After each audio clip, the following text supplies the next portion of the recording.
David Morris, who comes to us from the Institute for Local Self-Reliance, which is an organization that he founded in Washington, D.C.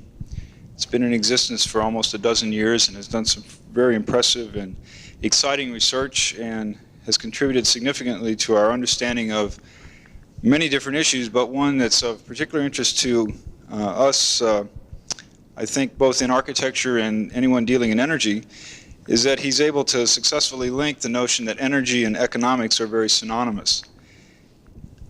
In architecture, of course, several years back, we were very aware of the discussion between international style versus regionalism.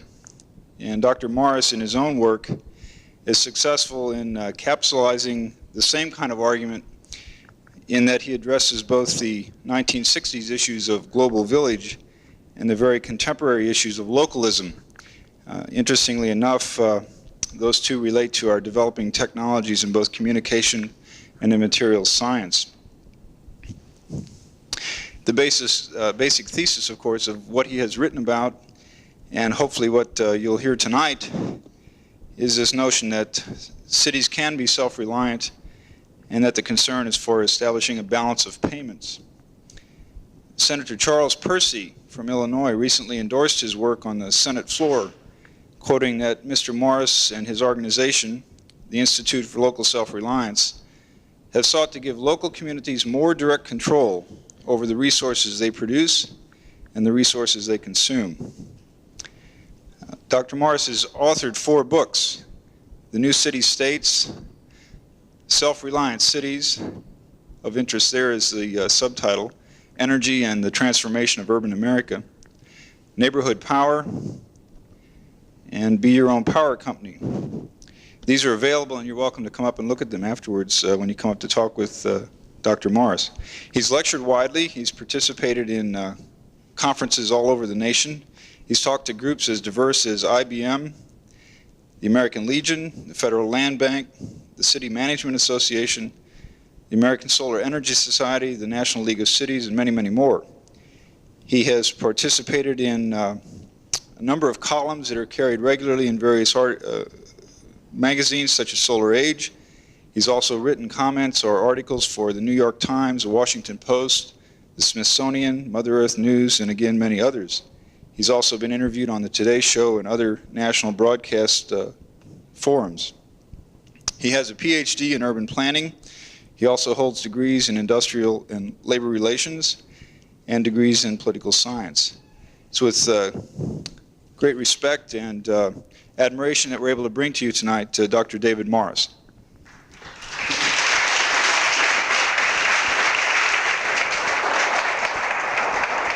Just Pepsi. Just Pepsi?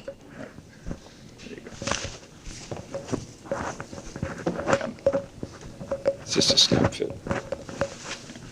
Okay. Thank you. This is my second trip to Muncie in as many years. The Institute for Local Self-Reliance celebrates its 11th birthday in 4 hours. We decided to incorporate on May 1st so we could celebrate our birthday with 2 billion other people around the world in their celebrations. So when we see the marching down the streets and the celebrations of May Day tomorrow, we just assume that it's the same celebration as we're having for our anniversary. When I talk about local self-reliance, I would like to start with a quote from Benjamin Franklin, who is one of my heroes. Benjamin Franklin invented the Information Society. He was the first Postmaster General of the United States, and before that, of course, he set up the Committees of Correspondence during the Revolutionary War. And he was also probably the father of the renewable energy movement with his Franklin stove, which was the first efficient way in which we could burn wood for heating the inside of our buildings. And he also went around for most of his life collecting folk wisdom and little gems of aphorisms that would teach people how the world worked and how their own behavior should work. And one of his comments was the man who trades independence for security deserves to end up with neither. And in many ways, you could say that over the last at least 100 years and possibly 150 years in the United States and to a great degree the rest of the world, we have indeed traded independence for what we thought was security. And we did so for good reasons. But what I would submit tonight in my presentation is that the reasons are no longer valid. And because they are no longer valid, we made a bad deal. And because we made a bad deal, we are now beginning to create new ways of doing things such that we don't need to make that trade-off. We designed our buildings and designed our transportation systems. We designed our cities. We designed our manufacturing processes. Indeed, we designed our products based on three assumptions. First, that the operating costs were inconsequential. You did not have to take into account the operating costs of your systems, primarily because fuel costs were nominal and were declining in price in both current and constant dollars. Number two, that disposal costs were inconsequential. The United States has a great deal of space in which to throw things away. And so one did not have to think about the costs of away when one designed the systems of production in our communities. And the third assumption was that the future was to be an extrapolation of the present. That is, the future was largely predictable. We would get our entertainment from a box in the 1920s.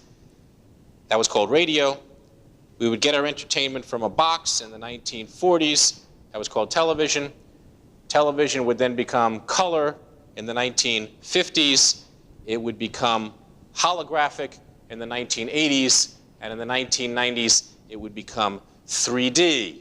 But that basically we could imagine the future being an extrapolation of the way we related to the entertainment system for more than 2 generations. The result of building a society based on those 3 assumptions is that we had a society with certain key characteristics. The society was thermodynamically inefficient. That is, indeed, economists would tell you that thermodynamic inefficiency and economic development were synonymous. That is, the more inefficiently that we use things, the more the economy and the gross national product grew. In fact, there were mathematical equations that taught us that for almost a generation. So our internal combustion engine car gets about 10 to 15% efficiency. That means about 10 to 15% of the energy content of the gasoline is translated into mechanical motion of the wheels of the car. Your furnace gets about 60 to 75% efficiency. Your central power plant gets between 25 and 35% efficiency. That is, less than a third of the energy content of the fuel that you consume in the power plant ends up as electricity inside your building. Our agricultural system uses between 6 and 10 calories of energy in for every 1 calorie of energy that it gets out. Now, this is thermodynamic inefficiency, but it's not economic inefficiency. However, it has become one of the chief characteristics of our society. Secondly, the society has been characterized by large-scale, centralized, relatively inflexible systems. That's true of a nuclear power plant, but it's also true of a subway. It's also true of an interstate highway system. That is, you could build systems that required long lead times and were relatively inflexible because, in fact, the future was predictable. The future was to be an extrapolation of the present. And more than anything, the society was characterized by separation of function. That is, we separated the 3 chief economic functions of any society, which is production, consumption, and disposal, by very long distribution systems. So by the late 1970s, the average commuter traveled 20 miles to work, the average kilowatt hour traveled 220 miles to work, and the average food molecule traveled 1,000 miles to work, or at least to do its bit of useful work. When I was in Salt Lake City almost 4 years ago now, I went to the checkout counter after eating lunch, and I asked for a toothpick, which I still have. And I looked at the toothpick. They had two. I looked at the toothpick, and it's covered with plastic. And at the bottom it says, Japan. And I thought to myself, Japan has no oil and it has no wood. But that it had been economically efficient to ship the little pieces of wood and the little pieces of plastic over to Japan, wrap them up, and send them back to Salt Lake City so I could pick my teeth with them. Now, it seems to me that that might be economically efficient, but clearly from any other definition of efficiency, something's out of whack. One of the reasons that long distribution lines were economically efficient was that, in fact, the technological dynamic seemed to demand them. That is, when we shifted from wood to iron ore, that is, when we shifted from wood to steel in the 19th century, we shifted from small to big. We shifted from decentralized to centralized. It was almost an inherent characteristic of that technological change. But we also made political decisions that encouraged long distribution lines.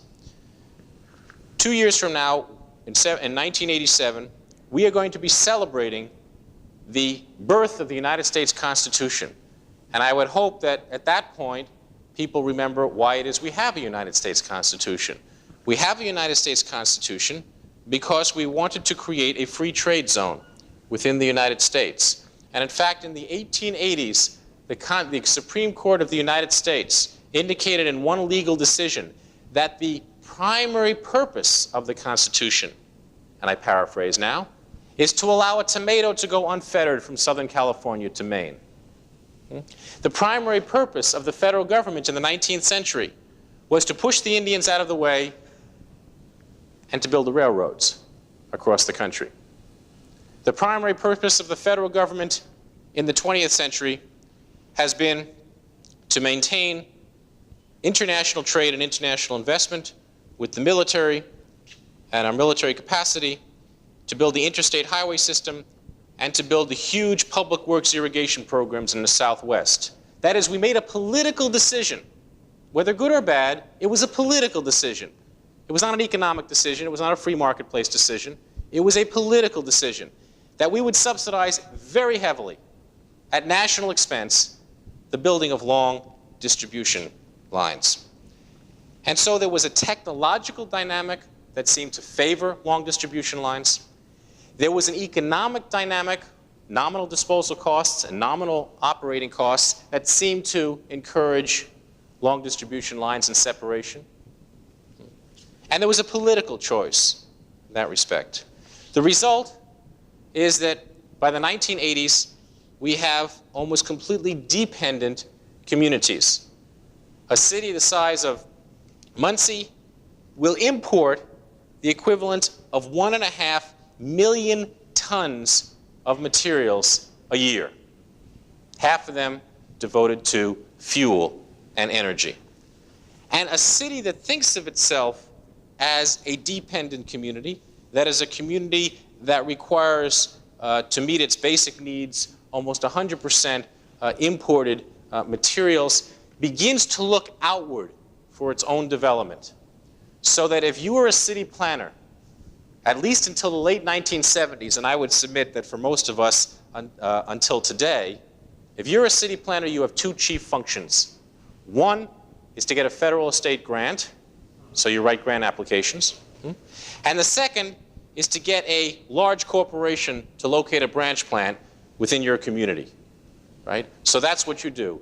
You write a grant proposal to a government, and you write an economic development proposal to a large corporation, and that's what's called economic development planning for a community. It is an outgrowth of a certain mindset, and it was acceptable until very recently. That is, it was efficient, it was effective until very recently. And then the rules changed. And they changed in a twinkling of a historical eye. They changed almost literally overnight. The rules changed. The underpinnings, the assumptions were overturned. Number one, operating costs became significant. 1 million BTUs of heat energy in 1970 cost $1. Today it costs between $5 and $9, depending on where you are in the country. A kilowatt hour of electricity in 1970 cost a penny. Today it costs between 5 and 12 cents a kilowatt hour, depending on where you are in the country. That is, operating costs of systems became significant and sometimes even dominant. You had to take them into account when you designed systems. Number two, and something we think about much less, is that disposal costs became significant. In fact, in parts of this country, in the last decade, disposal costs have risen faster than energy costs have risen. To throw away a ton of garbage in 1970 in the United States cost on average $3. To throw away a ton of garbage today costs on average $15. In Philadelphia, Pennsylvania, just in case you didn't think that Philadelphia was the first in something, in Philadelphia, Pennsylvania, it costs $101 to throw away a ton of garbage today. That doesn't include collecting it. That's just to throw it away. It cost $3 to throw away a ton of garbage in Philadelphia in 1970. Right? Now, there is no OPEC of garbage. Right? That is, something's happened to our disposal costs. And what's happened? We made a political decision as a country. The political decision was that we would internalize the costs of disposal on our manufacturers. That is, that we would raise, artificially if you will, we would raise the cost of disposal. Why? Because it turns out that disposal has, in fact, a significant cost on the society. The clearest example of that is in toxic wastes. The cost of disposing of a toxic waste in 1970 was almost literally zero. That is, when a corporation produces toxic waste, they don't usually produce huge amounts of it. They produce several barrels or drums, as they're called, and they used to take it to the end of the road and dump it on the side of the road. There was no disposal cost, basically. And then people found out that when you dumped it on the side of the road, it didn't stay on the side of the road. It percolated down through the soil, entered the groundwater, and began to pollute the groundwater. Or the corporation 15 years later disappeared. And instead, a community was built there, and a playground was built there, and the kids began to eat some of that soil, and they began to get sick. So that, in fact, toxic waste carried with it a substantial long-term cost. We began to impose the costs on the chemical manufacturers by law. In 1978, it cost $25 to dispose of a chemical drum. Today, it costs $125 to dispose of a drum of chemicals. But in fact, for many manufacturers, the cost of disposing of toxic waste is infinite.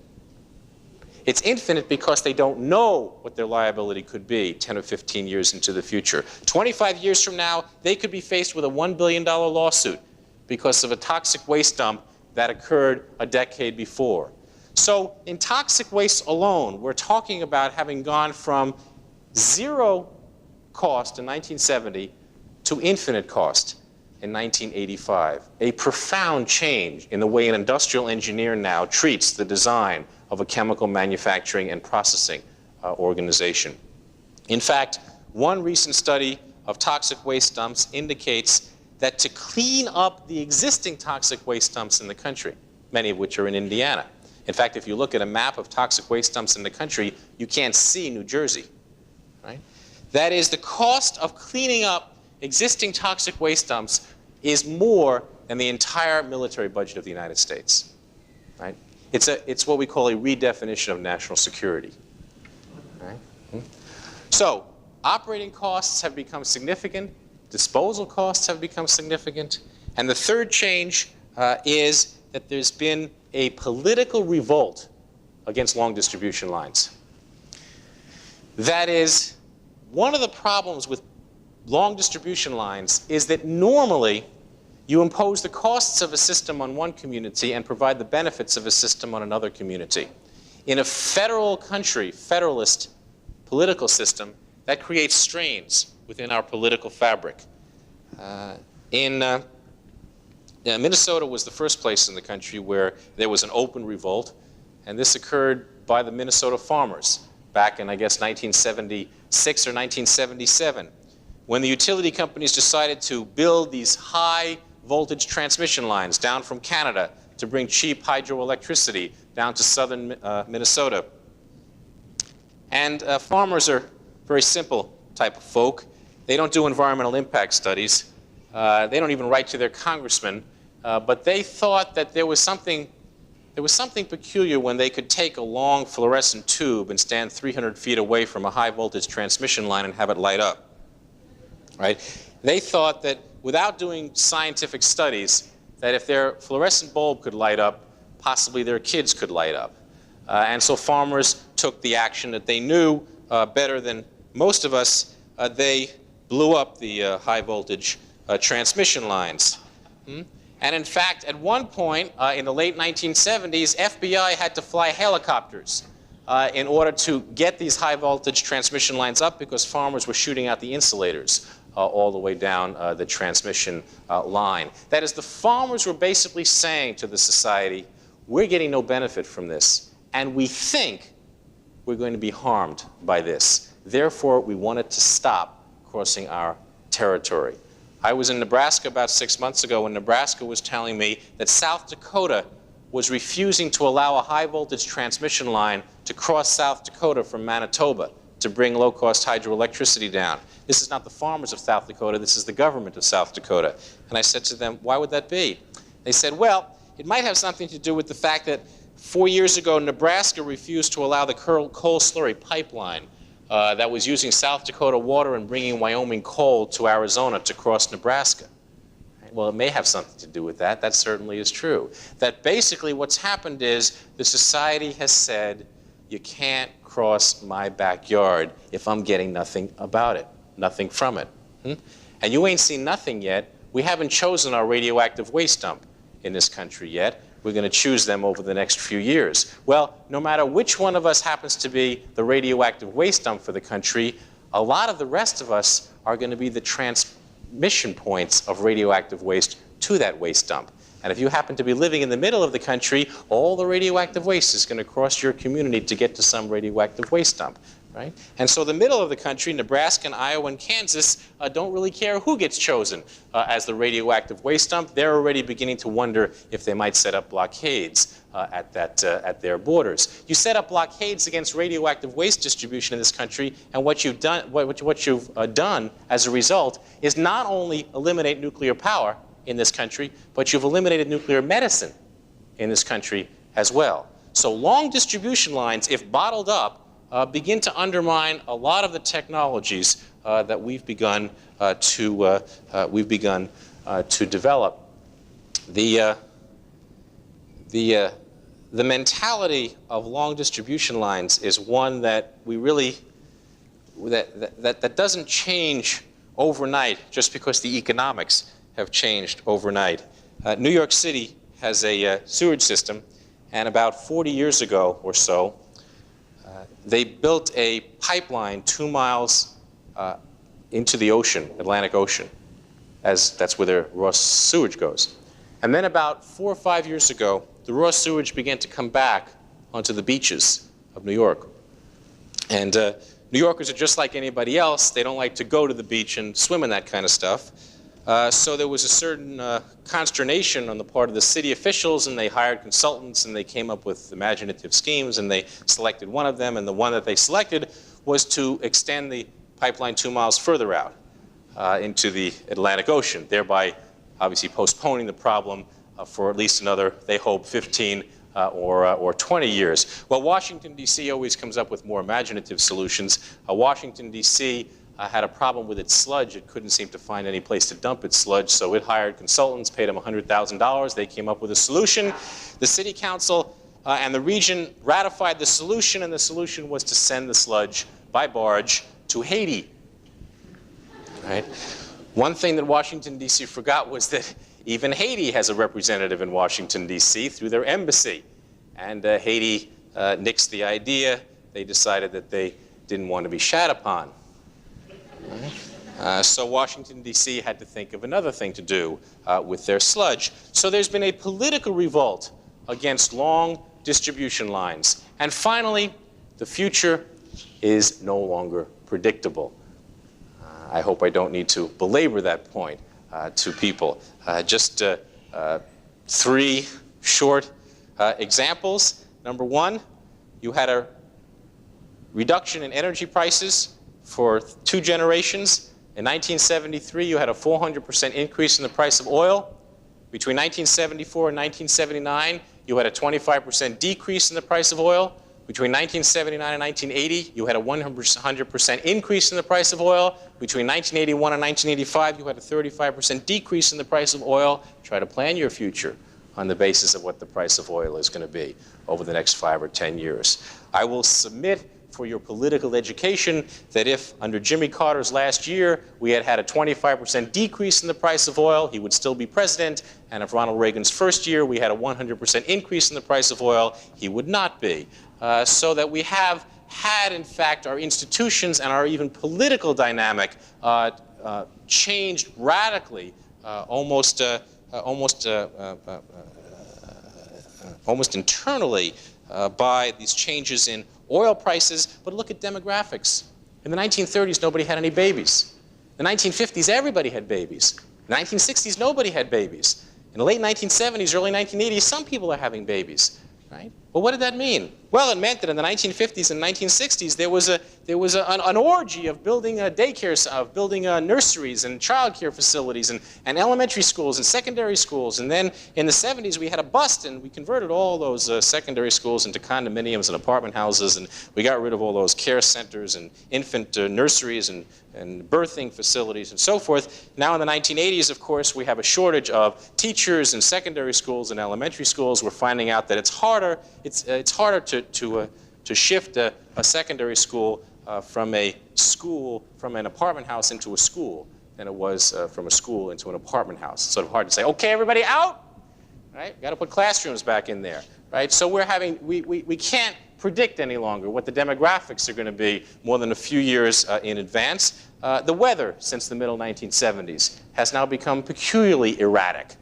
in the world, not only in the United States. Erratic. I was in Missouri about a year ago, and the farmers told me that they had had actually a statistically normal year that year. It's just that the first 4 months it rained all the time, and the second 4 months there was drought all the time, right? So they couldn't get their crops in until real late, and when they got their crops in, they wouldn't grow. It was a statistically normal year over a 12-month period. And that's basically what's happened to weather patterns. So operating costs are now significant. Disposal costs are now significant. Long distribution lines are increasingly politically unacceptable in this country. In 1920, we gave electric utilities governmental authority to take over your land to build a transmission line. Governmental authority, we gave it to no other corporation, no other private corporation has the right to take over your land without your permission, but an electric utility does. In 1983, we tried to give the same right to coal companies who wanted to build coal slurry pipelines, and Congress voted it down. That's the way things have changed in the United States around political support of long distribution lines. And finally, the future is unpredictable. The result of those changes is that we begin to channel human ingenuity into a very different path. We begin to channel human ingenuity into different technologies and different developmental paths. First, the economics changes. That's happened. Secondly, the technologies change. That's just beginning to happen. It takes between 6 and 10 years for a technology to go from being an idea to actually entering the marketplace in a way that it affects the society. The third thing that happens is that our institutions begin to change, impacted by the technological dynamics. And finally, our worldview begins to change, and our habits, and our customs, and our laws begin to change. We are in the middle of the beginning of the period of technological change. We are at the beginning of the period of institutional change. We are not yet at the period of custom, worldview, and habit change. So that local self-reliance is still not an acceptable idea, but the economics that used to undermine the concept of localism have changed to the point where they now, in fact, encourage the concept of localism. We are now moving toward closed-loop systems. We are now moving toward systems where the wastes of one system become the raw materials of another system. We are now moving toward an era of localized production. We are now moving toward an era where, as the Buddhists say, transport is a sign of system failure. We are now moving toward an era in which we begin to look inward to create wealth, and thermodynamic efficiency becomes synonymous with economic development, as opposed to contrary to economic development. That is, we are now moving toward an era in which the objective of economic development is to extract the maximum amount of useful work from local resources. Efficiency.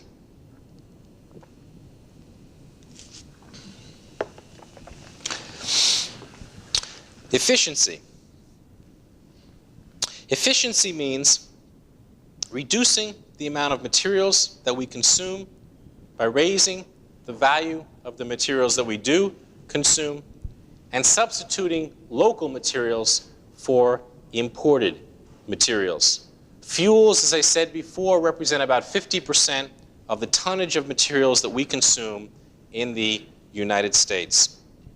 When heat energy costs $1 a million BTUs, efficiency didn't matter, and local resources could not economically be substituted for fuel at that cost.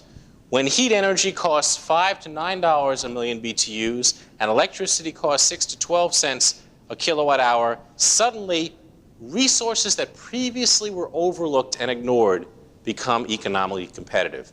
That is, human ingenuity becomes channeled in a different direction. I told a story last year. I'll tell the story again this year because I like it so much. It's about two inventors and two entrepreneurs in American history. They were contemporaries, Henry Ford and Thomas Edison. Henry Ford invented the American transportation system. Thomas Edison invented the American electricity system.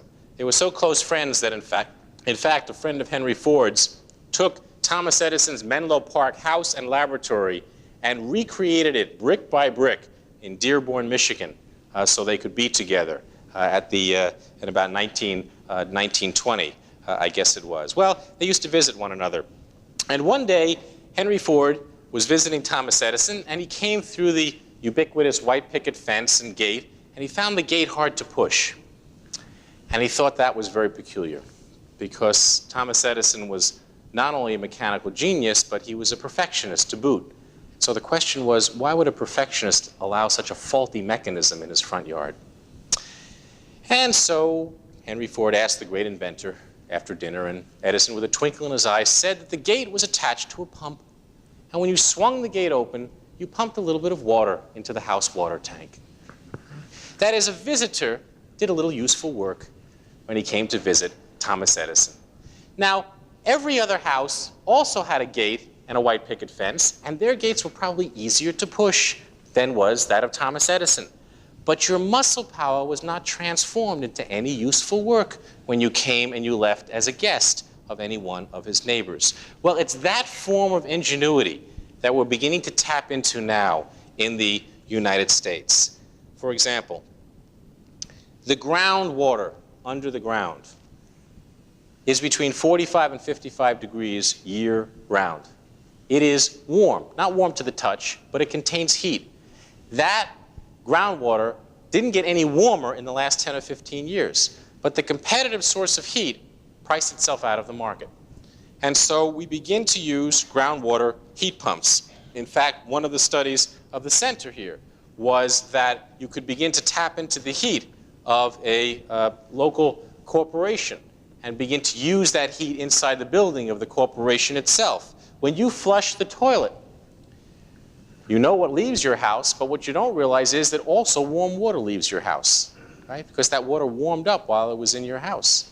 Well, you could extract the warmth from that water and use it to heat your house, which is being done in Sweden and being done in Germany. In fact, in Sweden, they are extracting warmth from a river that is 2 degrees above freezing. We are that efficient at taking a very slight amount of molecular movement, because that's all that warmth is, and beginning to move it into our house, to beginning to warm up our house. Groundwater heat pumps. We're beginning to think about the coolth of the ground as well. In Napa Valley now, at least one winery has begun to put its wine in underground caves. that it itself excavated, underground caves. That is, the price of land and the price of electricity for cooling has become so expensive in California that they're going back to what they used to do in the 1820s and the 1830s. They are cooling the wine in underground storage systems that they build. We're beginning to think of the cool under the ground as well. We are beginning to think about direct sunlight as well. That is, on our cities falls as much solar energy a year than is consumed by an entire city in both direct and indirect energy, if that city were efficient. That means that if we can apply our human ingenuity to extracting useful work from the energy that falls within the city borders, the more useful work we can extract from that, the more self-reliant and even self-sufficient we can be.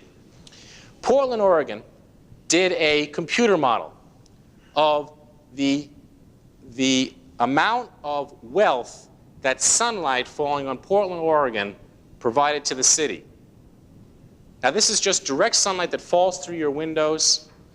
And they found out that there was something like $5 to $15 million that the local economy did not have to import in energy just by sunlight naturally falling in and warming up the buildings. And any of you who have been to Portland, Oregon know that no sun falls on Portland, Oregon, right? So even in a city like that, there was millions of dollars that was of wealth that was provided just by sunlight falling. The question now is, how do we expand that $5 to $15 million that naturally occurs into greater and greater amounts of wealth? Well, one thing we can do is design our buildings to use the sun's light. That is the visible light of the sun. So we don't have to use a lot of artificial light. The next thing that we can do is to use the thermal energy or the infrared or the heat wavelengths of sunlight to warm up our buildings.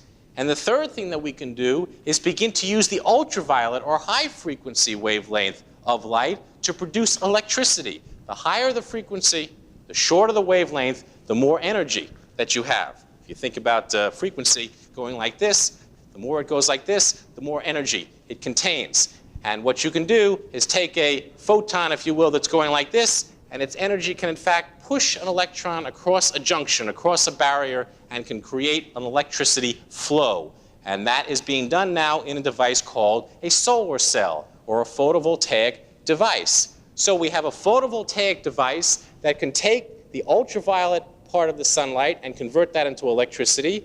We can then take the infrared part of the sun's wavelength, and we can convert that into heat, and we can take the visible part of the sunlight, which overlaps a little bit the other two, and we can convert that into visible light. All of those become, in fact, useful work. Well, photovoltaics are an interesting device because in 1973, if you wanted to buy photovoltaics for your household, you couldn't. They weren't available. They weren't produced for terrestrial applications. They were only produced for space applications. In 1974, if you wanted to buy enough to put on your house, you could at a cost of $2.5 million, slightly more than you and I could afford, at least at that time. Today, it would cost you $50,000. Still too expensive, but a 50-fold decrease in the cost of electricity from direct sunlight. 50-fold decrease. In fact, there are now a dozen homes that are grid connected that use photovoltaic electricity in this country. The city of Austin, Texas now estimates that it is competitive for them to generate electricity from solar cells, that is solar electricity, when the cost of photovoltaics, the installed cost of photovoltaics, are $3,300 a peak kilowatt.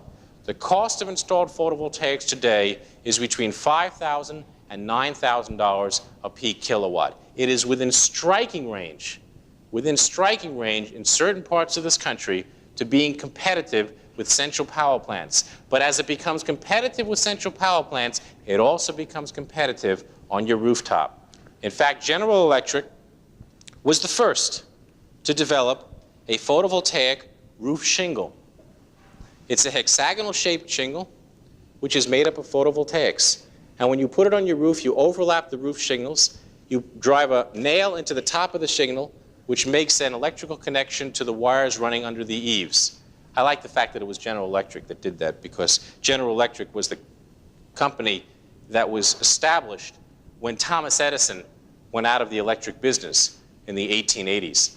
And I grew up with General Electric's GE Theater, in which their slogan was, "Progress is our most important product." And the spokesman for the GE Theater is, of course, now the President of the United States. So I consider General Electric as sort of one of those motifs that runs through many parts of my life and many parts of American history. And now General Electric is thinking about producing photovoltaic roof shingles. Well, it's interesting because General Electric, next to Westinghouse, was the larger producer of nuclear reactors. 2 years ago, it went out of the nuclear reactor business, and it's about to enter the photovoltaic roof business. It indicates how, as the technologies change and the markets expand, the corporation's vision of themselves begins to change as well. It's doubtful that the remnants of the General Electric nuclear division will be in charge of the photovoltaic marketing. It's probable that the remnants of the General Electric toaster division will be in charge of photovoltaic marketing. So that we begin to think about the city as a power plant and the city as a heat mechanism, we begin to look around our community and say, are there sources of energy that we didn't used to tap because they weren't economical, that we could in fact tap now? And of course there are many. I mentioned the groundwater, direct sunlight, the air, the wind, the water. There's several cities now in the country where they bring their water in from elevations, and they have a main water pipe, and so they put a turbine into the middle of the water pipe, and they generate a little electricity. Not much, 50 kilowatts, 100 kilowatts, or whatever. Ann Arbor, Michigan is building 4 hydroelectric facilities in the middle of Ann Arbor. They expect by 1992 to be self-sufficient in electricity from water power. Ann Arbor, Michigan ain't a small town, right? Now, it didn't make any sense for them to do that 10 years ago, but it makes a great deal of sense for them to do it now.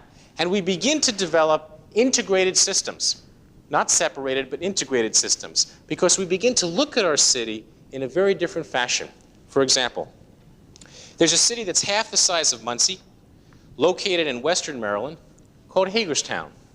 And Hagerstown has a sewage system. And a sewage system produces methane, usually whether you like it or not. Well, but what Hagerstown is doing is taking the methane gas, scrubbing the carbon dioxide out of it, compressing the methane gas, and putting it into your gas tank. It is developing enough methane gas to run the entire municipal vehicle fleet of Hagerstown, Maryland. That creates a very interesting and different dynamic between citizen and city, because a household of 4 is now contributing the equivalent of 17 gallons of gasoline a year to the city municipal vehicle fleet. And one of the nice things is that no matter who you elect as mayor, the mayor will never require a higher contribution from you. Can't raise your taxes, right?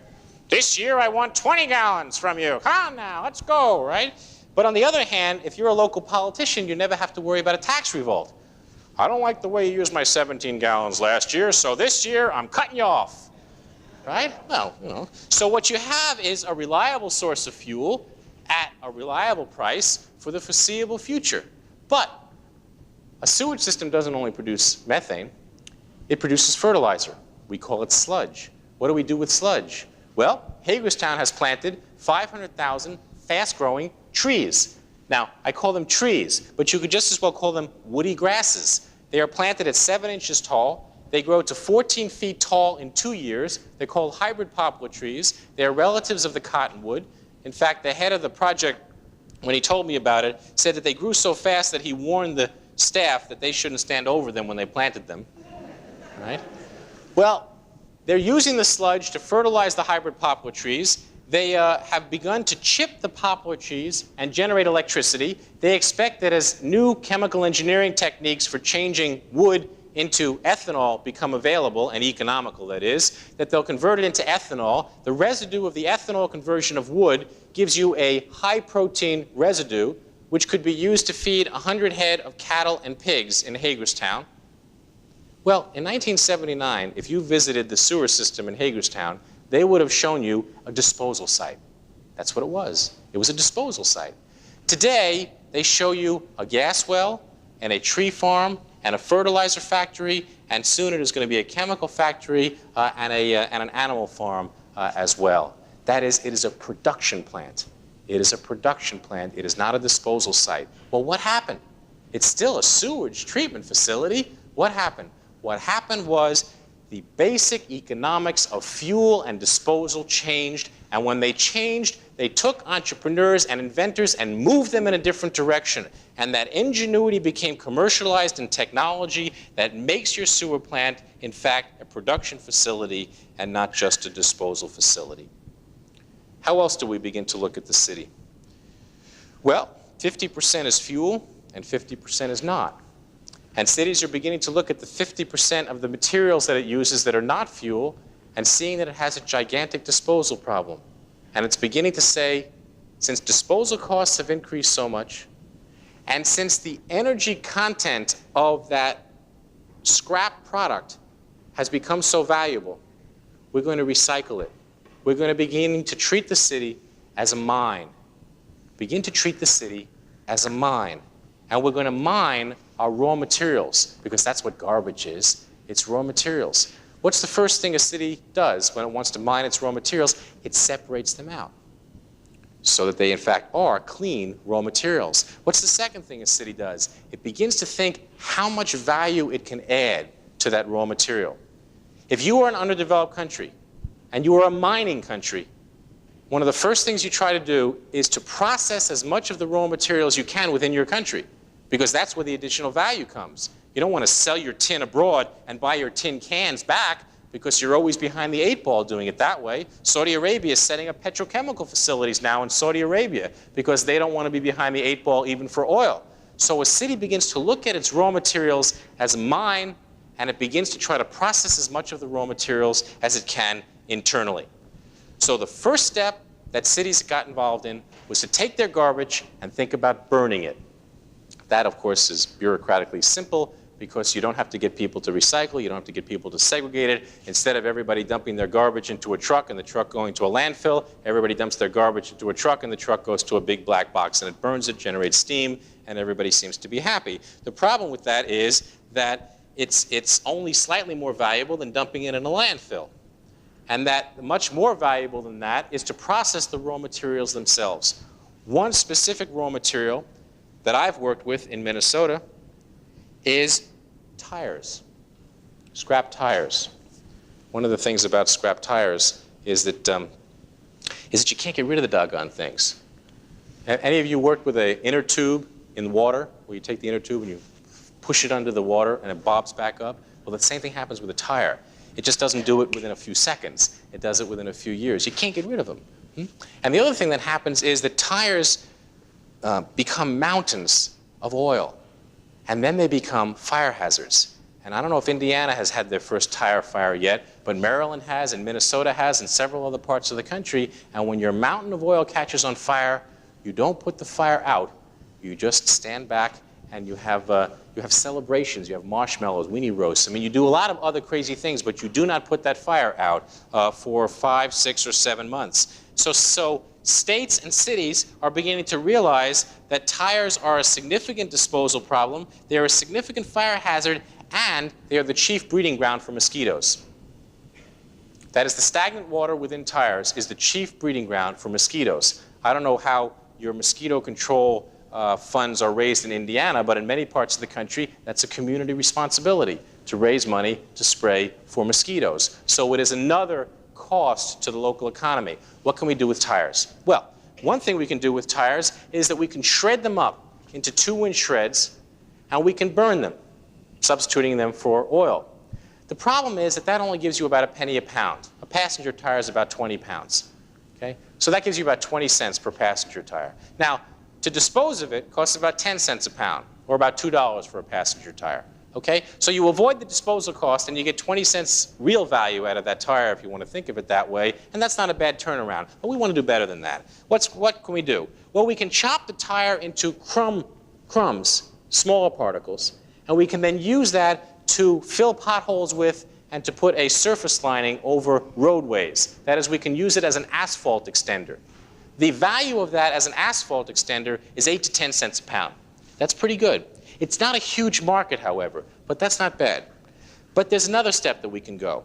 In November of 1984, a patent was issued to a chemical engineering firm in Minneapolis whereby they've developed a chemical compound that can be mixed with your crumb rubber or your small particulate rubber, and then that rubber product can be made into entirely new rubber products like floor mats or rubber gaskets or soles of shoes or shingles for your roof. And the value of those new rubber products is average 30 cents a pound, and as much, in fact, as 40 cents a pound. Well, if you think that every person throws away the equivalent of one tire of 20 pounds a year, multiply that by the number of people in Muncie, Indiana, multiply that by 10 cents a pound, if in fact you're going to dispose of it in traditional ways, and then multiply it by 30 cents a pound if in fact you're going to create a new industry on that basis, and you begin to realize that you're talking about a very significant turnaround in dollars for the local economy, plus you've created a patented technology which can be exported.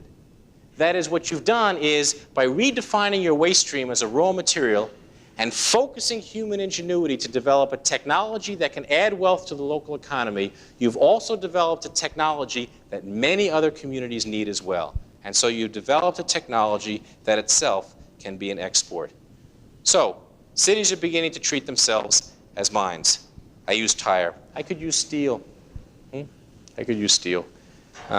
If I asked you what's wrong with the US steel industry and who's competing with it, you'd tell me the Japanese, and you'd be half right, and you'd be half wrong, because the other half of their markets have been taken away from them by an American steel industry. But it's not the same. It's a different American steel industry. It's an American steel industry that it's based on 100% recycled scrap steel.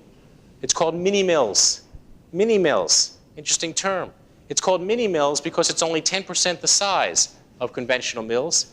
It operates on 100% scrap. It's regionally oriented. It uses 10 to 15% the energy and generates less than 10% the water or air pollution of vertically integrated steel mills. And in the United States of America, in 1985, we have 8 years of scrap steel sitting around in our junkyards. That is, if we were cut off from any new pig iron, any new imported steel in the United States, we had 8 years' supply of steel in our junkyards. Well, obviously, you can't recycle forever. And so the question then becomes, where are our new sources of materials going to come from? Efficiency is important, substitution is important for the local level for energy, and recycling is important. But where are our new materials going to come from? Well, there are two major sources of new materials. One is silicon. That is, we're moving toward a silicon society, and that will come from sand. Most of you know about the Silicon Society. That's your silicon chip, Silicon Valley, silicon this and silicon that. What you might not know is that glass also comes from silicon, and we are now making glass that is as hard as steel, as hard as metal.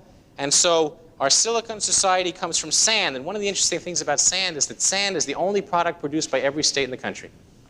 It's the only product that is found in the majority of every county in the country. And sand is doggone bulky, and you're not going to transport it halfway around the country or halfway around the world. You're going to use sand where you can find it. The average economical distance to transport sand for low-value end uses is 12 miles. That is, the sand you consume in Muncie is sand that was found in the county around Muncie. So as we move to a sand economy, for not only construction, but for other industrial materials, we in fact might be able to move toward local production as well. But a more interesting new material is a carbon-based material, because in part our society is based on silicon, and in part our society is based on carbon. If I say carbon to you now, those of you who are engineers and scientists will say to me, hydrocarbon, right? And we all know that we are a society based on the hydrocarbon molecule. We are a society based on plastics. I got glasses the other day, and it turns out that, they're called glasses. Isn't that a funny, it's almost an obsolete term. They're called glasses, but they're not. They're plastics. And I picked up this thing to put water in the other day. I call it a glass, right? But it's not. It's a plastic, right? So you sort of think of how our terminology is really sort of denoted by the materials we use. And at one point, the vessels and the eyeglasses, the optometrists and so forth, used actual glass. So we called them glasses. 15 years from now, we will call almost all these things plastics, right? I got my plastics today. How do you like them, you know, right? And that's the way it will, be in the future. But right now, we use carbon from petroleum. What we're beginning to do, because of the shift in basic resources, is that we're beginning to shift from a hydrocarbon society to a carbohydrate society. Okay? Hydrocarbon society to a carbohydrate society. That is, we're beginning to shift from using the fossilized remains of living plants to using the living plants themselves. The difference between the two is that carbohydrate or cellulose or wood has about 55% carbon, and petroleum has about 93% carbon. That makes it somewhat more attractive to use your hydrocarbon than to use your carbohydrate.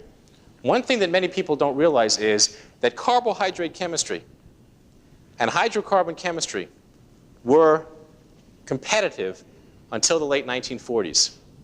In fact, plastics were first carbohydrate-based, and only later were they hydrocarbon-based. Explosives were first cellulosic-based, nitrocellulose, before they became hydrocarbon-based. That is, we had a war between two scientific disciplines in this country for almost 100 years, and then World War II happened. And after World War II, the war ended because petroleum prices went down precipitously, and because the Marshall Plan opened up agricultural export markets, and so we didn't need any longer to think of our agricultural products as industrial raw materials, and petroleum was much, much cheaper. Now the economics changed again. In 1970, my last figure, in 1970, it cost 3/4 of a penny to buy a pound of petroleum. Of course, none of you ever bought a pound of petroleum, but that's how much it cost. Right? A gallon of gasoline weighs about the same amount as a gallon of water. And I'm not going to tell you how much a gallon of water weighs. You'll have to find that out for yourself. 3/4 of a penny in 1970 for a pound of petroleum. 5 cents for a pound of starch. A penny for a pound of cellulose. Today, it's 9 cents a pound for a pound of oil, 7 cents a pound for starch, and a penny a pound for cellulose. That is, there's an extraordinary raw material advantage to cellulose right now. Now, that doesn't mean that a technology comes about overnight. It just means that the raw material advantages have changed enormously. And because they've changed enormously, you begin to redirect ingenuity into a very different direction. For example, I said that was the last figure. Well, I was wrong. In 1970, we used 10%, that is, we used 10% of the tonnage of wood used for construction for fuel. That is, we used 1/10 of the wood consumed in this country for construction as fuel. Today, 80% of the wood used for construction in volume is used for fuel. Next year, the amount of wood used for fuel will probably surpass the amount of wood used for construction. That changes the scientific dynamic in this country, because if you want to use wood as a construction material, what you worry about is the crystallatous work in the wood. You worry about the strength inherent in a piece of wood. If you want to use wood as a fuel or as a chemical, you worry about the chemical composition of the wood. And what you begin to try to do is to maximize the long-chain carbon molecule that you can get out of an acre of soil. And so wood is now about to surpass, as a fuel source, wood as a construction material, and scientific dynamic will begin to occur right behind that. Now, I mentioned to you that we're moving toward a cellulosic economy, and of course that might be a strange term for people to fathom. So I'll tell you that back in the 1920s and the 1930s, there was an interesting movement in this country, which was called the farm commergic movement. In 1919, 1920, We surveyed the United States and found out that agriculture was bankrupt. Agriculture was bankrupt. Why? Well, because there was a war, and in a war you had an enormous increase in purchases of agriculture. So farmers borrowed an enormous amount of money, and they planted from fence to fence, and there was an enormous overproduction. And after the war ended, they had all this excess capacity, the markets disappeared, and they began to go broke and went into bankruptcy. And then the Depression occurred, and their export markets disappeared. Well, what should we do about agriculture in such a depression? Well, the greatest minds of that generation said what we should do is we should take agricultural produce and make it as an industrial raw material. Thomas Edison, Henry Ford, George Washington Carver, William Hale, the best and the brightest of their generation got together and said, let's see what we can do about finding new markets. Anybody who was interested in a term paper should write a history of George Washington Carver, one of the geniuses of the United States. He went down to Tuskegee, Alabama, and he found out that nobody there knew about scientific agriculture. The ground was terrible. Nobody knew what to plant. Sweet potatoes and raised peanuts, right? And so you had an abundance of them. And then the prices went down, and people began to go bankrupt. And George Washington Carver said, there's a problem here. What should I do? Well, one possible solution is to ask for price supports from the federal government. But of course, that was a little premature because the federal government didn't give price supports for another 10 years to those crops. And so what George Washington Carver said was, I'm going to go into my laboratory and figure out other ways that we can use these crops. And he did. He figured out 119 uses for a sweet potato and 300 uses for a peanut. And these were not food uses. Shoe shine and shoe polish and plastics and adhesives and foams and glues and, I mean, you name it. And he made it out of a sweet potato and out of a peanut. Basically, he took apart the individual constituent elements of those vegetables and he began to move into a different industrial era. Henry Ford, in 1941, at the 15th annual Dearborn Homecoming Day, unveiled a new automobile. Cream-colored body, 70% soybeans. 70% soybean automobile body. It weighed 1,000 pounds less than a conventional steel body car. The color was inherent in the color of the soybeans. If you had minor dents in the car, they would pop back into shape because it was plastic. If you had major dents in the car, you didn't have to worry about jagged steel edges cutting you, right, when you tried to get out of the car after an accident. The cellular organic material in the soybean car was such that the car was cooler in the summer and warmer in the winter. If you've ever tried to knock on a steel roof compared to knocking on a soybean, you'll know that you didn't need any noise deadening material, or acoustic deadening material on the inside of the car. It basically was, in Henry Ford's mind, the beginning of a new era where after World War II, one would drive away with your soybean car. Golden rods, which Thomas Edison actually used, would be used to make the wheels of the car, and corn would be the fuel that would be put into the engine of the car. And this would be the salvation of American agriculture after the war. Well, Henry Ford was premature, but he was premature by only a generation or two. And in fact, now we can begin to think once again about the possibility of an agricultural base of industrial society. In fact, the hybrid poplar tree can generate between 10 and 20 tons of material a year per acre. You need about half a ton of a hybrid poplar tree if 100% could be converted into plastics to make a plastic car. And so wouldn't it be interesting if in the 1990s we could literally drive a tree to work? Well, the question is, how do we get there? I mean, is this a dream? Is this a Pollyannish notion? How do we get there? My thesis has been that there are basic underlying forces that encourage us to move in this direction. That it would be good for the local economy if we moved in this direction because we would export less money from the local economy. That it would be good for the local economy because it would encourage the development of new technologies which themselves could become export crops, if you will, or commodities from the local economy. But the question is, how do we continue to move in that direction? One way is to continue to internalize the cost of disposal in the manufacturing process. One of the reasons that we produce 500 million gallons of ethanol this year is that the society made a decision to ban lead as an octane enhancer in gasoline. We made a decision as a society to do that. Because we've banned lead, then ethanol from corn has become competitive with any non-lead additive as an octane enhancer.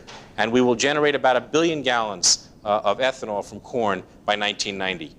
If we impose the real costs of burning coal, that is the acid rain costs of burning coal on the society, then wood will become even more competitive and attractive with coal. So the first thing is to continue to internalize the cost of disposal.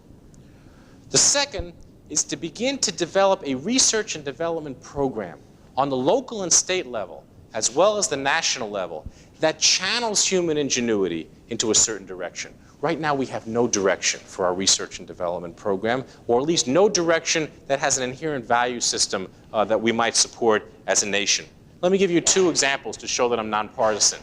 In 1980, the Democrats enacted legislation setting up a Synfuels Corporation, which I think is an appropriate term for it. $20 billion in lending capacity, all of which was to go for hydrocarbons. Not 1 penny for carbohydrates. Okay? That was a clear value direction. 1982, the Republicans enacted legislation called the Payment in Kind Program, PIC program. The Payment in Kind program paid $16 billion to American agriculture not to raise goods, not to raise biomass, not to raise long-chain carbon molecule. Not 1 penny went for research and development on creating new markets from those long-chain carbon molecules. Right? We need to put research and development money, and it can be done at the local level as well as the state level as well as the national level, in furthering these types of technologies. Even though the federal government and the state governments are putting no money into these areas, some small amounts of progress are in fact occurring, but they're very small. For example, we have now found that starch, when mixed with certain types of petroleum in 50-50 amounts, that the starch, that the resulting plastic is biodegradable. And so we can in fact now make a starch-based mulch plastic which is biodegradable. You put it on the ground to raise your vegetables, just like you do just the way you do with polyethylene, and over a growing season it erodes. And it erodes quicker depending on how much starch you put into that plastic. Well, it costs a little bit more than petroleum-based plastics, but it costs $100 an acre to pick up petroleum-based plastics, and so you in fact have a very attractive product. Well, about a week ago, I stumbled across another story of how we can use agriculture as an industrial raw material. I stumbled across a story about the New York City transportation system. Anybody who's been on a New York City subway knows that one of its chief characteristics is graffiti. In fact, the graffiti, although some people in New York City consider it art, most of the rest of the world considers it an obscenity, and even New York City is now a little embarrassed about it, so they're trying to erase it. And they've tried to find ways to erase the graffiti. Well, they've used acids, and they've used detergents, and they've used all these kinds of things, and none of them seem to work, and they're all toxic. They have a real bad byproduct to them. Enter a new inventor with a new product. The new product is a mixture of orange rinds, grapefruit rinds, and lime rinds. Citric acid. And it's taking off the graffiti. In fact, he's developing a nationwide product out of this. He calls it Orange Magic, right? And one of the nice things about Orange Magic is it's as toxic as a fruit cocktail. Now, who would have thought that the New York City New York City Transit Authority was going to begin to use oranges to get rid of their graffiti rather than to use hydrocarbon-based detergents?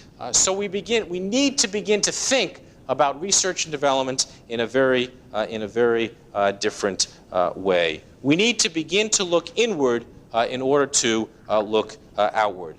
And one final point is that if you want to channel human ingenuity in a certain direction, one of the best ways to do it is to offer prize money. Offer prize money. Americans are strange people. If you offer me a $10 reward, I'll spend $10,000 in effort. Right? I mean, there's no cost-benefit analysis when you try to figure out those kinds of things. In fact, you know how plastics was started for your next Trivial Pursuit game? Plastics was invented because of prize money. In 1862, a report came out of Africa that elephant ivory tusks were becoming scarce. And Phelan and Colander, which was the largest producer of billiard balls in the country, got scared. And so they offered a $10,000 reward for anybody who could come up with a material that was comparable in hardness and consistency to ivory for billiard balls.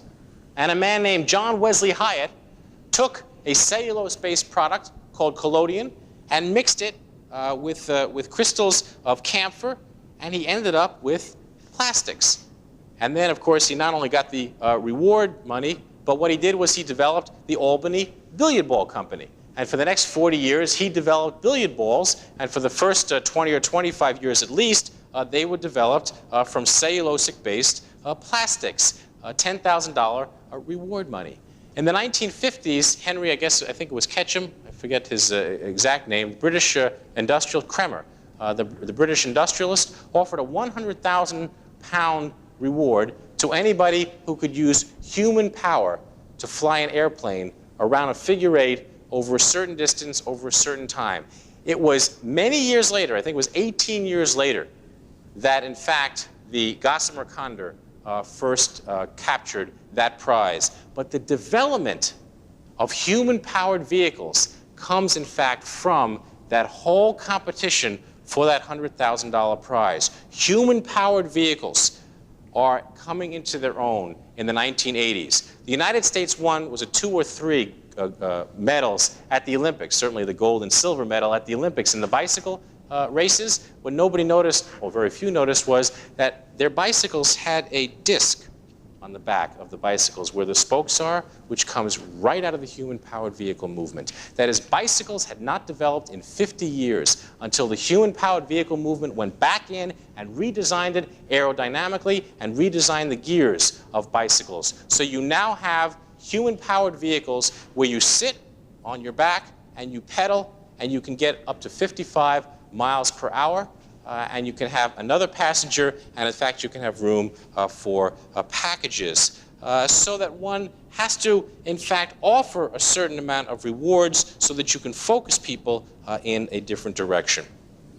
And one final point about ingenuity, and that is sometimes ingenuity is not only mechanical, but it's institutional as well. About 2 years ago, Clive Sinclair, who is now called Sir Clive Sinclair, the great British inventor. Britain treasures its inventors for obvious reasons. Clive Sinclair, who invented the small calculator and then the small, was it the color TV, the wristwatch color TV, a great inventor, announced that he was getting in the electric vehicle business. And the world held its breath because Clive Sinclair, one of the great inventors, he's going to invent an electrical vehicle that's finally commercially competitive, right? Nobody thought it was possible. Well, 3 months ago, Clive Sinclair unveiled his electric vehicle. It was not even state-of-the-art. It did not go as fast as the existing electric vehicle. It did not have storage capability nearly as good as the best existing electric vehicle. But there was a revolution, and it wasn't in technology. It was in price. He's charging $450 for it. $450. It costs you $1,300 a year in the United States to own and operate a car. And Clive Sinclair will sell you a car for $450. It won't get 70 miles per hour, and you won't be able to carry 5 passengers. But for a lot of your trips, it makes an enormous amount of sense. And what Clive Sinclair, the great inventor and entrepreneur, is trying to do now is work with cities in England to try to create a new transportation system in those cities, because only by creating a new transportation system can he find a market for his new $450 electrical vehicle.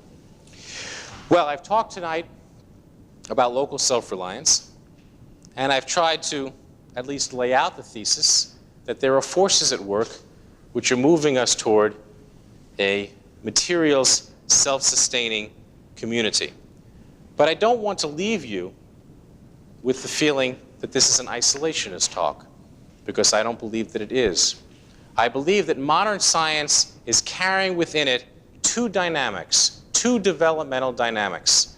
One moves us toward a global village and a planetary economy. And the second moves us toward a globe of villages and a localized economy. The first is based on the manipulation of the electron and the photon. It is the information society. It is cheaper now to send an idea from Tokyo to Muncie than it was 15 years ago.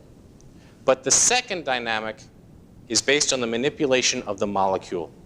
And based on the advances in the material sciences in the 1980s and the 1990s, it is ever more expensive to send a product from Tokyo to Muncie than for Muncie to produce it themselves.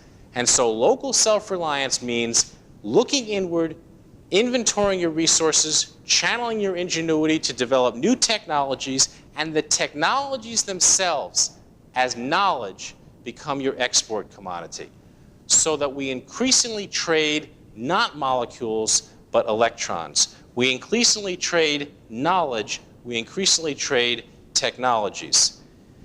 And what I hope is that as we move toward a future in which human ingenuity is directed inward, that we move toward a future in which our communities become more independent, so that Benjamin Franklin's aphorism can in fact be turned on its head, and that we can say that a community that strives for independence is a community that achieves security, and that a community that achieves security is a community that has transformed itself from a community only of consumers into a community of both consumers and producers.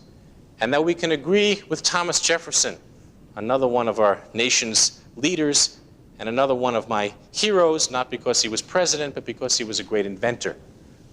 Show me a tinkerer and I'll show you a great president. We don't have a tinkerer right now in the White House. Thomas Jefferson, if you ever visit Monticello, you will see invention upon invention upon invention. He was a very inventive type of person. And Thomas Jefferson thought that the only way you could have a true democracy was if you had the widest distribution of productive capacity. And in his time, that meant a nation based on the yeoman farmer, because the yeoman farmer actually produced things, and the yeoman farmer actually owned productive capacity. And Thomas Jefferson thought that therefore, the yeoman farmer could participate in decision-making, which is what a democracy is all about, from a knowledge base. He or she understood how things worked. And if a government offered a yeoman farmer a bribe, the yeoman farmer could say, well, no, wait a minute. I don't have to take that bribe because I can exist based on my own skills and my own capacity. And what Thomas Jefferson was worried about was the movement to the cities.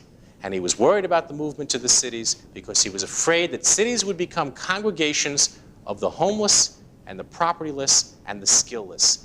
That we would move from being a nation of farmers to being a nation of clerks. That is, we would move from a nation that understood how to do things and had multiple skills to a nation that only understood how to file pieces of paper and had almost no skills. And what he was worried was that a nation like that couldn't think for ourselves any longer. It would be a very unstable nation. It will be a nation whose allegiances to political systems shifted with the winds, or possibly with a photogenic actor on TV. Well, Thomas Jefferson was not completely right, of course. But on the other hand, I think that he was more right than even he probably would know. And one of my true hopes is that if we do encourage technology to develop in this new direction, that we will in fact encourage the widest distribution of productive capacity. And that by making people producers of wealth and not only consumers of goods, we can begin to reinvent democracy in a Jeffersonian image. Thank you very much.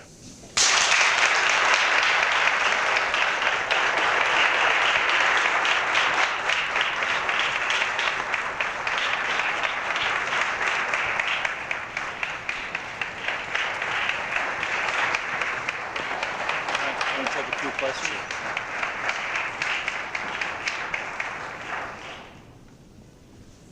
I told you everything I know, but I'm willing to answer or listen to a few questions or comments. Yes, sir. Dr. Rhodes, do you think we're, do you think we're correct in not continuing with the building of atomic energy plants? Yes. Yes. Atomic energy is actually, it's in some ways it's a proof of a certain philosophy. It's the only technology that has been produced 100% by a government. Right, and as a result, now if we could start over again, it might be nice. But yes, I think that the basic problem with atomic energy. Now, by the way, there are atomic energy for power and there's atomic energy for health. I mean, it's a very important distinction here, and everybody should understand that a lot of the low-level radioactive waste comes from radioactive isotopes for health. They're not necessary either, but they're more useful than as atomic energy. There's more of an argument in their favor. The basic problem with atomic energy is that it's undemocratic. It's undemocratic. And if you're going to have a technology which is as undemocratic as atomic energy is, then you've got to have an especially good case for encouraging it as opposed to other types of technologies. An especially good case. It is undemocratic by its very nature. It's undemocratic because it is potentially lethal, and so therefore it has to be protected against people. It produces a product which can be made into bombs, or can be made into things that are lethal themselves, and therefore the distribution routes and the transportation routes have to be protected. The end product is a waste that has to be stored for thousands of years, and we have not developed an institution in a society that has lasted for 1,000 years or more. It has to transport itself through communities that are terrorized by that material. New York City tried to ban the transportation of radioactive material in downtown Manhattan during rush hour. And Ronald Reagan went to court saying that New York City didn't have the authority to do that. And he won, because our Constitution indicates that the federal government can preempt local governments on an issue of national security. New York City thought it was an issue of public safety, but Ronald Reagan thought it was an issue of national security, and the courts agreed with him, so now radioactive material will be found on 42nd Street at 5 o'clock in the afternoon. So don't go on 42nd Street at 5 o'clock in the afternoon. Just what your mother told you, but for another reason, right? So that's my basic problem with atomic energy. And I think Jimmy Carter had it right. He called nuclear energy the technology of last resort.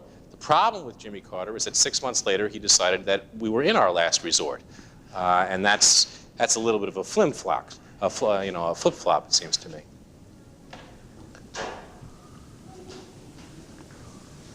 You accepted everything that I said? What happened to Henry Ford's soybean automobile? Well, actually, that's a good question. The Dearborn Museum, which still exists. Oh, okay. Well, what happened is he did many things with soybeans. He, in fact, used soybean fibers for his seat covers. In fact, Henry Ford had 2 suits made up of soybeans, too. And the man who was a chemist who worked with him on that didn't work very well, those fibers. But the man who worked with those fibers, 20 years later, developed a fiber that could be made into imitation food. And so you got your soy burgers and you got your soy being made in imitation food. So there was an interesting byproduct from that. But basically, Henry Ford's work with soybeans stopped in about 1944, 1945. Well, it was not competitive with steel at that point in time. That's right. That's right. It was not competitive with steel. That's right. Although one of the interesting things is that when Henry Ford made his Model T, one of the reasons why he could make his Model T was because he found a new material to make the body out of, and that material was steel, right? They were made of wood at the time, and to make them from steel was a different kind of steel, and they couldn't make them economically. So he found a new sort of French-made steel that worked as a body for the car. So now he was thinking about soybeans as a body for a car. Hitler, by the way, envisioned the Volkswagen, which is the name of Volkswagen, the name of, but it means people's car, and it was originally sponsored by Hitler, and he wanted its automobile body to be made out of plastic from trees, from the German forests. And so a great deal of the plastics chemistry that was developed during that time was developed in Germany in the 1930s because Germany felt that it lost World War I in large part because it was cut off from oils and it was cut off from other kinds of other hydrocarbon chemicals. It had coal, but it felt that if it could convert wood into these fuels and into these chemicals, that it would be a great deal more insulated from possible cutoffs from war. But one of the interesting things is that if you look at literature now, and one of the reasons I got involved in this is that I was looking at research literature into the use of biomass as fuels and chemicals. And I found out that all the footnotes stopped in 1952. Right? I thought, this is what's going on here, right? I mean, normally you think about research, we all know that we are in the best of all times and that all knowledge is cumulative, and what we know today is a lot more than what we knew yesterday. That's what's drilled into us, right? Well, it turns out that it's absolutely wrong, right? That we have forgotten a whole bunch of what we used to know about this particular chemistry and this particular technology. And if you go back to Reader's Guide for Periodicals, there used to be a term called commergic.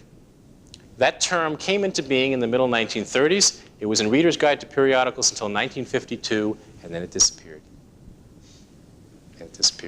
Right? Brief moment in history. In that moment in history, we developed an enormous array of products. And now what we have to do is to build up that science. Yes, sir. Didn't hear the question. What makes photovoltaics so expensive? What makes photovoltaics so expensive is that photovoltaics had originally been made through the use of what's called single crystal silicon, which is extremely high purity silicon. And in fact, they used the silicon that came from the semiconductor industry because the photovoltaic industry was not large enough to have semiconductor silicon made just for it. And the purity of semiconductor silicon is much higher than it need to be for photovoltaics. And so it's in making that purity and making that single crystal silicon that it's so very, very expensive. Now what they're doing is they're making amorphous silicon, which is basically silicon where the crystalline structure is amorphous. It's not all lined up. Amorphous silicon has a lower efficiency because the crystal is not lined up the way it is in the other method. But on the other hand, it's much cheaper. And in fact, it was the Japanese that went in. It was an American in Michigan that developed amorphous silicon. It was the Japanese that licensed it and have now commercialized amorphous silicon. Arco, which is an American company, has just produced amorphous silicon for the first time. So the price is dropping because they are changing the nature of the way that they're producing the silicon itself. Photovoltaics, if no one's seen them, you should not only see them, but you should play with them because they're such an intriguing little technology. That is a thin film, amorphous silicons, are thinner than a piece of paper. You can hold them in your hand and blow them away, and that's a power plant. Right? I mean, it's really quite extraordinary about what it is that we're talking about here. They will almost undoubtedly be laid on to a shingle on the roof. That is, they will not, when I said General Electric had a roof shingle, they did, but it was a clumsy type of roof shingle that they did because, in fact, you're talking about very, very thinner than a piece of paper elements that are going to be the power plants of the future. And in fact, nobody disagrees with that. They're just arguing about the time frame. The utility companies say the year 2000 or 2005, and the optimists say 1990 or 1995. I frankly don't care which it is, but the question is, why are we putting $1 trillion into other technologies now when that happens? When that's going to happen, and people believe it. I talked to the Department of Energy in 1975, and I said to them, all of your studies indicate that within 10 or 12 years, photovoltaics will be competitive with nuclear. It turns out, by the way, that photovoltaics are competitive with your Indiana plant. Which plant is it that's coming online, right? Photovoltaics are already competitive with that technology, but that's not really fair, right? Well, in 1975, it's not because photovoltaic prices have dropped, it's because nuclear prices have increased so much. In 1975, Department of Energy predicted that photovoltaics would be expensive until about the late 1980s, and then they would be competitive. But when they were competitive, they would be producing a very small amount of the nation's electricity. And so I said to the Department of Energy, well, you know what's going to happen? Let's say it's now 1987, and suddenly photovoltaics are competitive with centralized power generation. But you're producing a very small amount of electricity. What's going to happen? The first thing is there isn't an investor in the country that's going to invest in centralized power plants anymore. You will dry up all the capital to central power plants.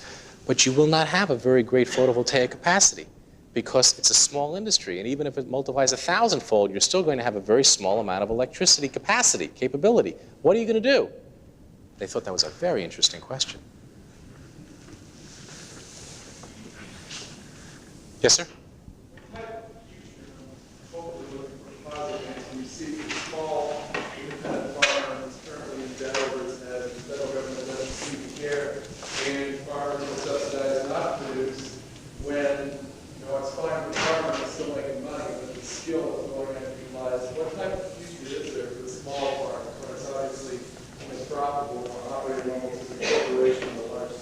Well, actually, what's happening in the country is that you're seeing that the very small farm, that's the hobby farmer, 5 acres, 10 acres, is increasing, and the small farmer of 100 acres, 300 acres is disappearing, and then the farm of 500 acres and above is actually increasing, although somewhat slightly, but it is increasing in the country. It's hard to be optimistic about that farmer, but you could be if you had a different policy. The problem is that there's two problems. Number one, this nation has decided that the farmer and the farming community and the farming way of life is not something that there's any reason for it to save. That is, the farmer is just like the New York City tenant. He's just like the welfare worker. He's just like the wetback from Mexico. He's just like anybody else, right? There is no difference among all of them. And so that's been a very significant surprise to me.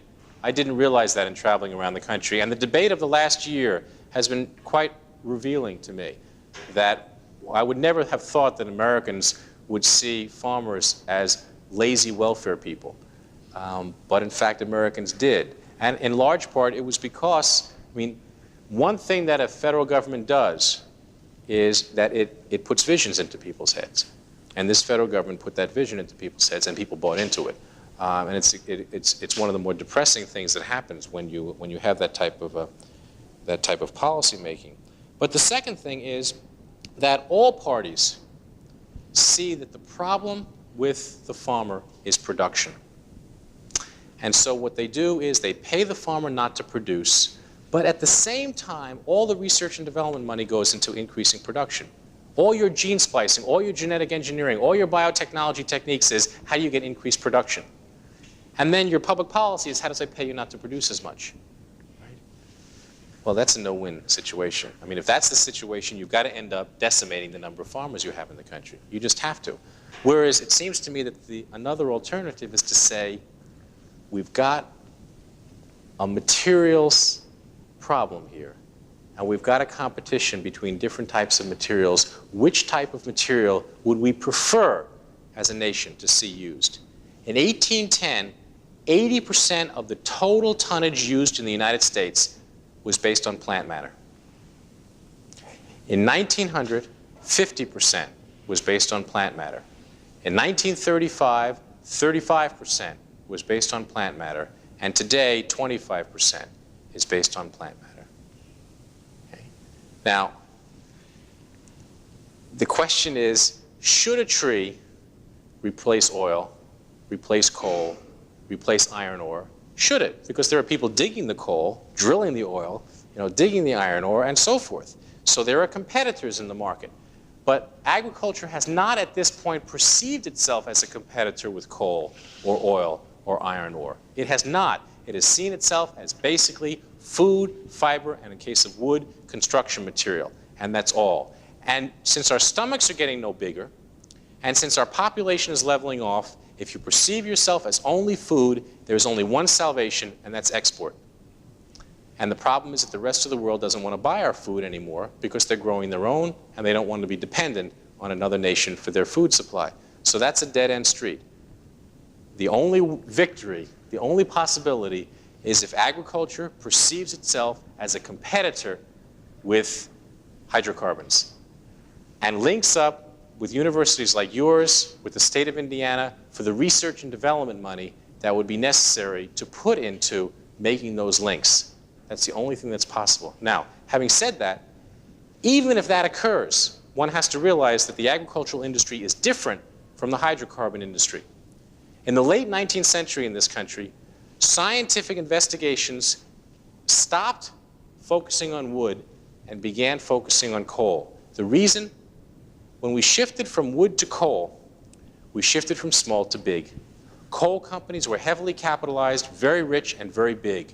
They could afford to spend research and development money. They could afford to endow departments of chemistry at universities. Wood lots, timber facilities, sawmills, they couldn't afford to do that. The whole reason in the 1870s that we developed an agricultural research program at the federal level was that we recognized that hundreds and thousands of small farmers couldn't do research and development any more than hundreds and thousands of corner grocery store people could do research and development in their industry.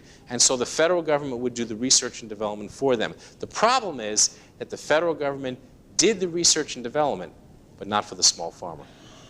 They did the research and development for the big farmer. And in fact, a good case can be made is that that research and development, in fact, undermined the stability and the viability of the small farmer. It didn't have to be that way, and it still doesn't have to be that way. But it requires the agricultural community to make demands of the nation as a whole to subsidize not its crop production, but the research and development program that will allow it to create new markets. And that hasn't been made clear yet, nor has it in fact been adopted as a stance by the agricultural movement in this country. I talked last week to the Farm Credit Association up in Wisconsin, that regional Farm Credit Association, and made the pitch to them. And they weren't sure. So it isn't clear, but it does seem to me that you don't need a national policy for this. You can also do it at the local level. Do you want to follow up? Just in that you're talking about going from wood to coal and mentioning costs and things like this, doesn't it seems the main thing that comes to mind to me is one's renewable and one's not. And what role does that have in this competition? Well, that's for you to answer. Okay, what I'm saying is that if you have to make the argument that agriculture should have a higher priority than coal or than oil. Any argument that you want to make, but you have to make the argument that has not been made in this country. The agriculture movement has said, we are food and they are industrial materials and fuel. Therefore, it's not an either-or competition. They want their tax depreciation allowances and we want our price support system. We're all in this together. And in fact, you're not all in this together. There's got to be a recognition that you're competitors for the same market. And the agricultural community has to say there's a way of life that's involved here, as well as the fact that it's renewable. You know, William Hale, who was another one of wonderful people, biochemist, who developed a new process for making coal into plastics, and then in the 1920s began to work on agricultural products, wrote a book once called The Farm Commergic. And in his last chapter, he talked about international trade. And he made a very interesting point, which I think could be pursued by the agricultural movement. He said that a tree gets 99% of its material from the air, from the water, from the soil. That is, the nitrogen comes from the air, and through the Haber-Bosch process of nitrogen extraction from the air, there's plentiful. It gets its energy from the sun.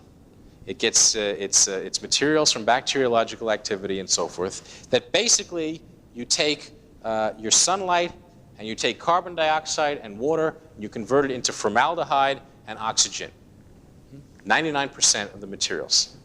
From that material base, you can make fuel, food, fiber, protein, plastics, anything that you want to make. Construction material, you can make from that. So what do we have here? We have a situation, theoretically, this is one of the great chemists of his time. He's still on many of the major processes, industrial processes.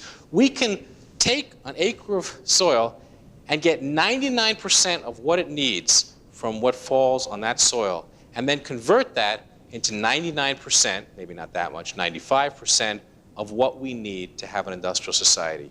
Therefore, he said, why do we have international trade? All you're doing is trading your air for my air, right? We got the same air, got the same nitrogen in the air, got the same sunlight, so that one can make the argument that if you shifted to an agricultural society, but a high-tech agricultural society, modern science agricultural society, that everybody would have the opportunity of extracting value in equal ways from the air and the soil and the sunlight. If you stay with a hydrocarbon society, there are some places that have big deposits and there are some places that have no deposits. And you begin to get into a very difficult situation if you move in that, in that direction, which is what we've done. So I'm giving you an argument, but I'm giving you a rationale. But that's got to be made publicly by the agricultural movement, or in fact, the agricultural movement will become, the way it's already become in California.